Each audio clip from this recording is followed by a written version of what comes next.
Hey all, my name is Babbles, and welcome back to Building Tales, where lately I've been taking a look at the Odyssey to get some inspiration to help myself learn how to build better. In the last couple of episodes, I've built an ancient Greek trireme and Charybdis, a whirlpool monster that threatened Odysseus and his crew. And in this episode, I'm going to be building Scylla. Now, the depictions of Scylla tend to vary, but one thing that everything I've seen seemed to agree on was that she had long tentacles that had rows of sharp teeth. So, what I'm going to do is I'm going to build some of those tentacles coming out of this cave and reaching down towards the ship. And then, hopefully, that'll get the idea across. So, with building Scylla, I have a feeling that shape is going to be much more important than texture. With Charybdis, I already knew the shape was going to be really round, kind of domed, so I could kind of work on the texture as I was building it. But with Scylla, she's got the wild tentacles, so I'm going to mark this out with dirt first and then thicken it out and add some texture after.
Okay, so since this is my first time ever building anything like this, I'm not actually sure if the method I used is the best method for it, but it worked for me.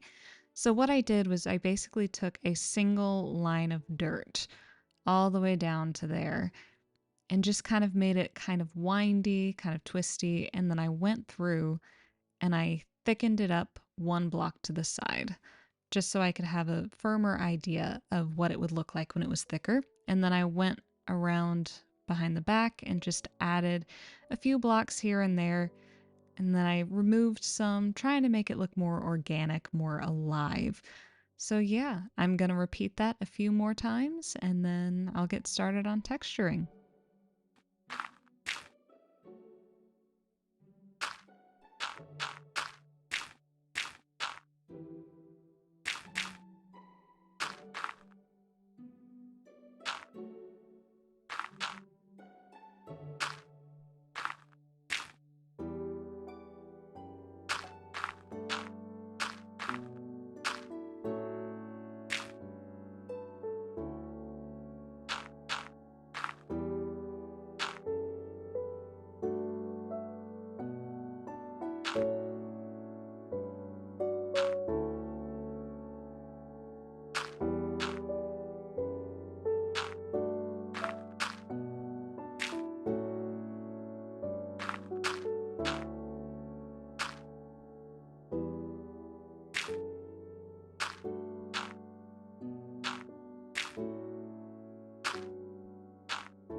So now that I've got the shape of the tentacles, it's time to look at colors. So since Scylla is a sister of Charybdis, I knew I wanted them to be somewhat similar in coloring, which is why I've got the prismarine there. I've also got it because it looks kind of scaly, and even though Scylla is in the cliff, she is still a sea monster. And to kind of go with that greeny blue, I've got the warped wart block, and then I've also got some iron here because it also looks like scales, and I wanted to have that as the underside of the tentacle. And then I just put some glow lichen on top of it to help it blend from the prismarine to the iron. So I've already completed one of the tentacles over here with that coloring, and I really like how you can kind of see some movement now that the colors are in, because the warped wart block on top makes it seem like the arm is kind of going up this way and then twisting around, while the iron acts as kind of the underside. So, yeah, I'm going to finish out the other tentacles with this palette.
So I now have the tentacles all fully colored and textured. And as I went through, I just kind of wanted the warped warp block on top with the prismarine on the sides and then the iron on the underside so it would kind of seem like the tentacles were twisting around. And as I did that, I kind of adjusted the shape a little bit as well just to make sure it was really what I wanted. And then I decided to do something on the ends, and I'll show you what it was.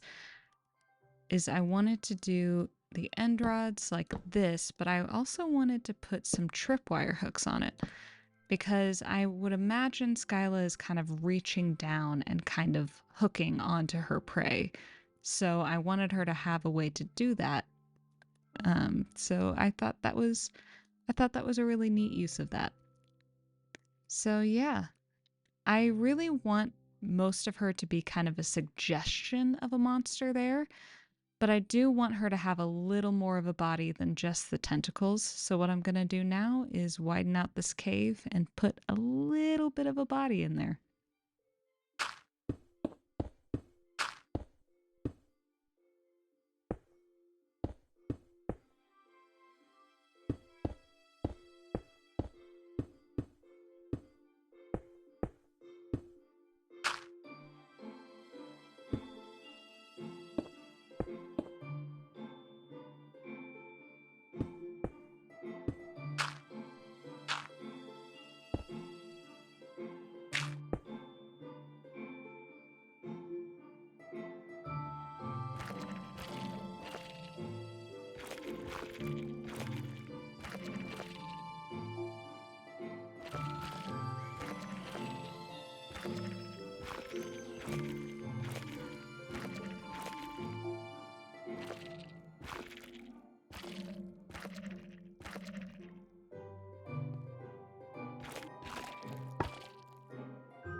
So here is Scylla all done and dusted, and I'm really proud of it. I feel like I've learned so much about how organics work. So I've got the tentacles here with the little hooks representing the rows of teeth. I've got a little bit of her body poking out with the glowing eyes and the skulk making it all dark. And yeah, there's the boat, there's Charybdis, and there's the Odyssey finished. Thank you so much for watching. I really hope you've enjoyed it. Leave a like if you did, subscribe if you so choose.